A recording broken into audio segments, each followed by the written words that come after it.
1, 2, 3, let's go. Wednesday afternoon. Oh, My own view is it's disgraceful. It's absolutely disgraceful. And I think Belgium are right to seek an explanation, to really put the hierarchy of FIFA on the spot, to say on what grounds did you do that? You surely cannot bow to political pressure. Now, how easy it is for us to sit here on a podcast saying that, and we can only imagine that the job of president of FIFA is a huge job anyway. And for years we had someone called Blatter and ex-French footballer called Platini, who I think were eventually found guilty of corruption and were banned from FIFA and football for a few years. I don't think we'll see Blatter around anymore. I don't know if he's still alive even, but I'm sure in some ways he did a good job for FIFA. He loved football, but clearly some things went badly wrong. So, and I don't think there's any suggestion here of things against the current FIFA president, except that he bowed, or he and his colleagues at the top of FIFA bowed to the pressure from President Trump.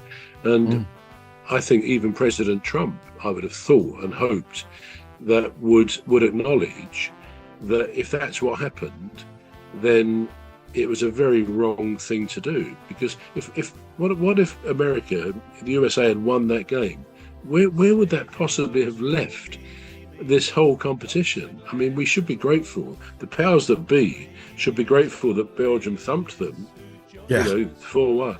Because if they'd gone on to win, I think the worldwide cry would have been, this doesn't count. You cannot, especially if the guy had scored, but even if he hadn't, you cannot take this seriously anymore, this competition, because if USA were to go on and win it, it would be completely flawed. It would not be a legitimate victory, as wouldn't have been a victory against Belgium. So the agreement to suspend that red card and let that player play could have wrecked this tournament and its credibility completely. It just would, because what would happen then? Would they have said, okay, there's a lot of pressure around the world now, we're gonna play that match again, or we're gonna dump USA? There was no way back from that.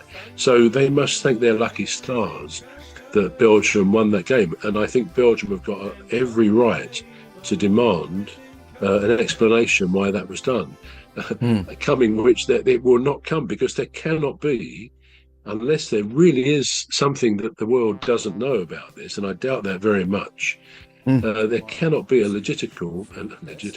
logical explanation for suspending that red card, except to bow to pressure from presidents of a country.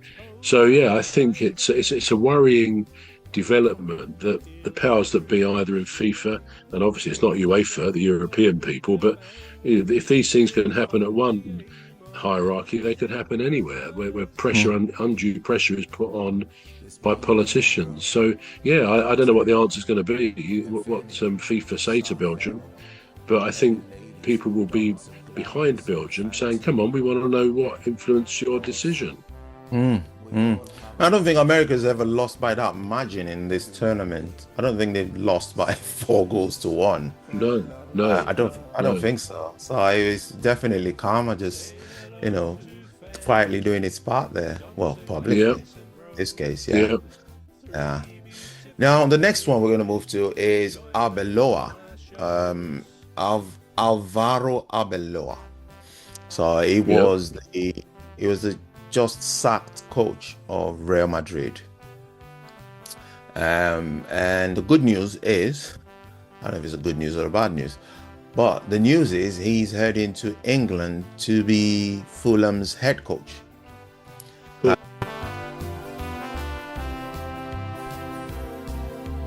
say hello to old Mimi, Dr. Gladys and Rose, 3 beautiful ladies who join us on our shows. There's one other bro, sometimes joins us on the show. Now, I don't remember who Fulham's head coach was. It was Silver, wasn't it? What's his name? what's his first name? Anyway, it's Silver, and he's gone abroad, hasn't he? He's managed one or two other clubs here as well. Right. What was his name? I can't remember his first name, but you know him. Yeah, I do know him now. Yeah. Silver. Yeah. He was a good coach. He was a good coach. He was a good coach. Yeah. I just didn't know why he left. But anyway, the choice that is. Well, he was at the end, I think he was at the end of his contracts, like one or two others, and we may come on in a minute to talk about Oliver Glasner. He was at the end of his contract, and what he's done. You probably know what he's done, where he's gone, but we'll talk about that in a minute, perhaps. But Silver was legitimately at the end of his contract. He was up for grabs, as was the manager also of Bournemouth, who's gone to Liverpool, Areola. There's a lot of movement. I think this season there will be 10 new managers in the Premier League, at least 10. So it's pretty much, it's half the Premier League have changed their manager. So it's quite an industry for rotation, if you like. But I would like to mention what I think about Oliver Glasner, what he's done. Oliver Glasner, please go ahead. We'll come back to the Fulham one. Yeah. Well, again, it touches on to the fact there's been a lot of managerial changes, right? From Slot, of course. He was sacked effectively. Guardiola, it won't be quite the same without him. They've got the guy from Chelsea, haven't they?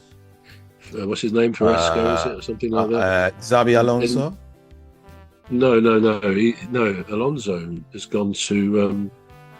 He's in Chelsea. Xabi Alonso. Yeah, he's gone to Chelsea. Yeah, but no. But anyway, so Oliver Glasner. He left Palace at the end of the season, having had generally a very good 2 years. In the space of the last 12 months, Palace won the FA Cup, Community Shield against Man City and Liverpool, so quality opposition, and then the Conference League in Europe, which again was a very good ending to Glasner's term. And he was held, and I guess will be held, in some esteem by the fans, because he did give us that period of 3 trophies within a 12-month period. That said, it has to be said that perhaps as a result of being in the European Conference League this past season, the Premier League season wasn't so great. I think Palace finished 15th, quite safe in terms of relegation, but we didn't have a great season. And generally speaking,